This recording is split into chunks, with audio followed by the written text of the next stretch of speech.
What's up, guys? Welcome back to the channel for another reaction video.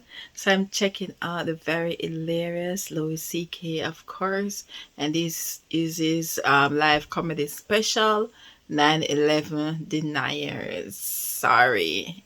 Okay, now can't wait to hear what he has to say in this one. What he's gonna come with. Oh, he's gonna punch you with that joke. Okay, guys. Yes, he's very hilarious. It's very funny, and you can help but laugh because you have to realize this is just comedy, and he's really good at it.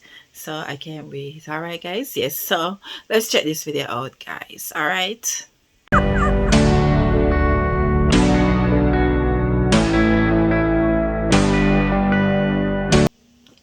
Breakfast the other day, and we're listening to NPR. We always listen to NPR because we're better than you.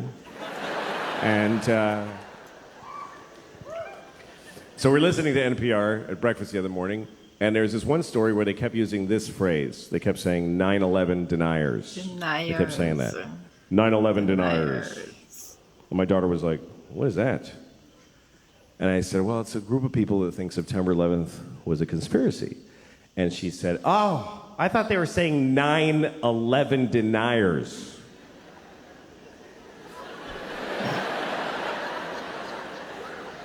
Yeah, she thought they meant 9 people who just ain't buying this 11 bullshit.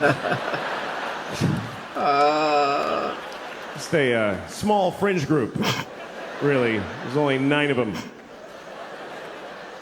But they still got on NPR, they got on the radio because they're dedicated. They protest every day.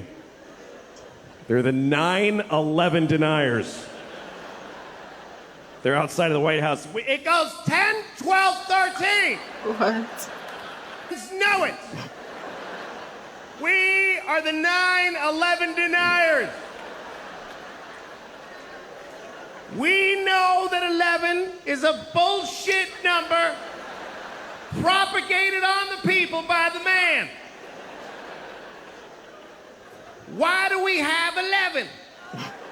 When we have 13 and 14 and 15, 16, 17, motherfucking 18 and 19, but we do not have a 1 team.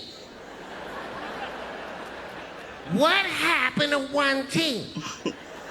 The government took 1 team and replaced it with some bullshit called 11. We are the 9 that deny that shit. Mr. President, give us back 1 team.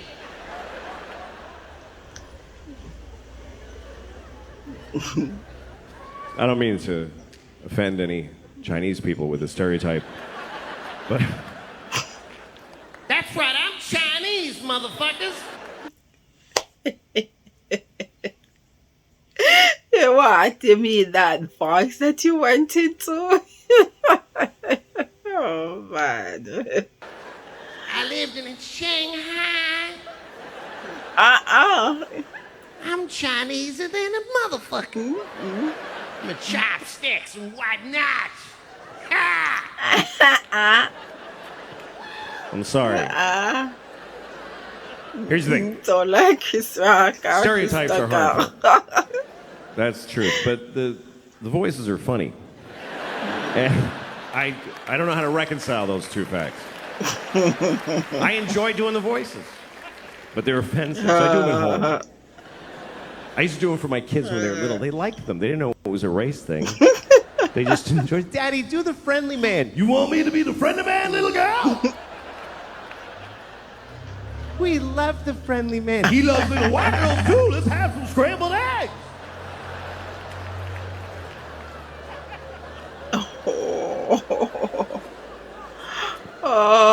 And then I grew up and I was like, don't talk about the friendly man. Maybe don't talk to your teachers about them.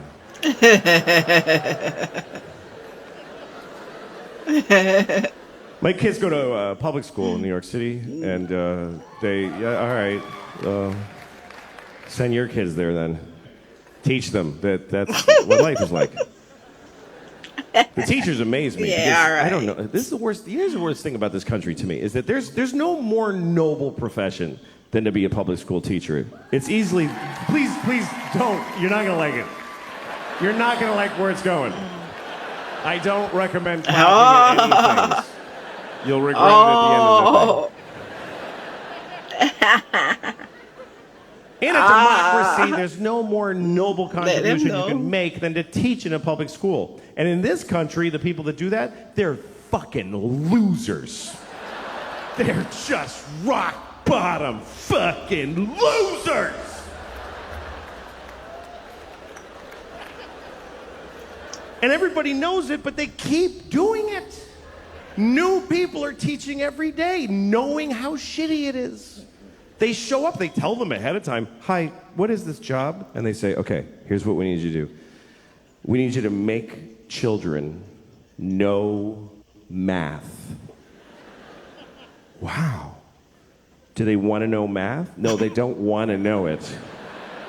You need to make them know it against their will while they're exploding sexually and Who are these children? Just whatever kids live near the building. All right, now you get why you say don't clap. Wait until I'm finished. Okay, wait until I'm finished. Then you decide if you want to clap to that, because it's going to be something you don't like. I'm gonna say they are losers, absolutely losers. I can't with Lois. I can't.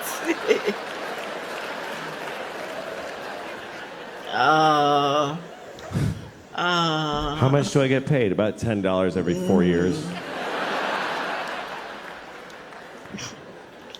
What if I get really good at it? What happens? Nothing happens. Nobody notices, and you get fired, and you die alone. Okay, I'll try it for 25 years. Oh. My daughter's learning about Greek mythology, and she was asking me questions about it. She was like, Daddy, who's Achilles' mother? I said, I don't fucking know. Don't ask me that shit. I don't know who Achilles' mother is. Don't yell it out if you know it, please. It can't be amputees. Nobody cares what you know. She had a question about Achilles, and it was an interesting question, and I'll tell it to you. But first, the story of Achilles, real quick. Achilles was a baby. He was a Greek baby, and he didn't stay that way. But when he was a Greek baby, his mother, who was a goddess, took him into the river Styx, which is at Hades, the land of the dead, and she dipped him in the water of the river Styx because there was a magical quality to that water that it would make you impervious of any harm. You couldn't be hurt. It was like a shield, right? So she dipped him in that water to protect him. But she held him by the heel. That's the important detail. Held him by the heel, which is an awkward way to hold a baby. By the heel. Try holding a baby by the heel and dipping it in a river. You will never see that baby again.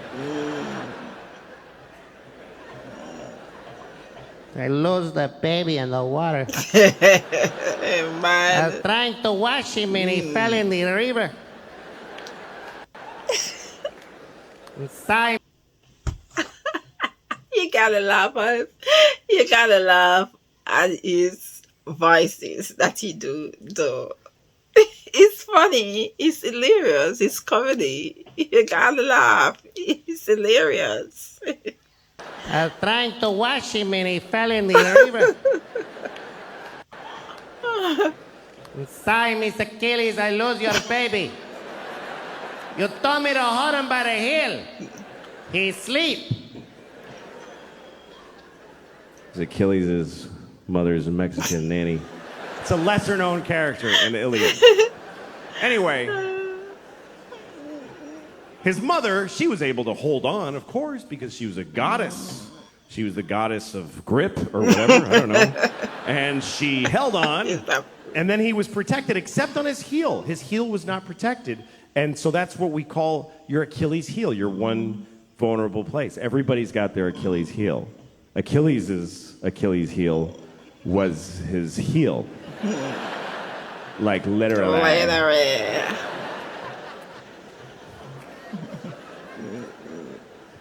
Anyway, so my daughter, here was her question. She said, how come his mother didn't just dip him again? She could have just dipped him one more time with the other leg in there. Did she just like you're like a sign that says one dip per goddess?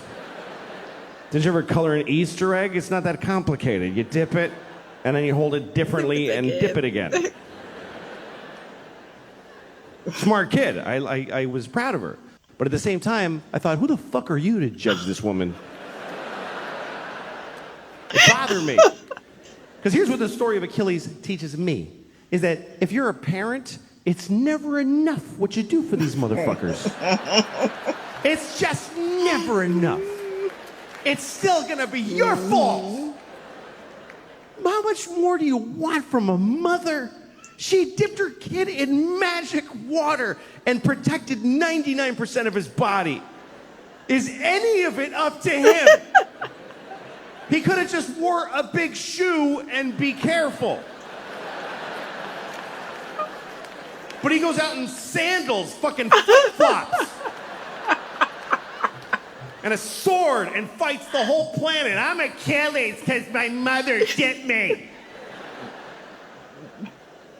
Finally, somebody got him in the heel, and he's like, Mom! Thanks a lot, Mom! Simply my mother. Get my heel. She's so stupid. She ruined it. Fuck you, Achilles, you Greek dick. Oh.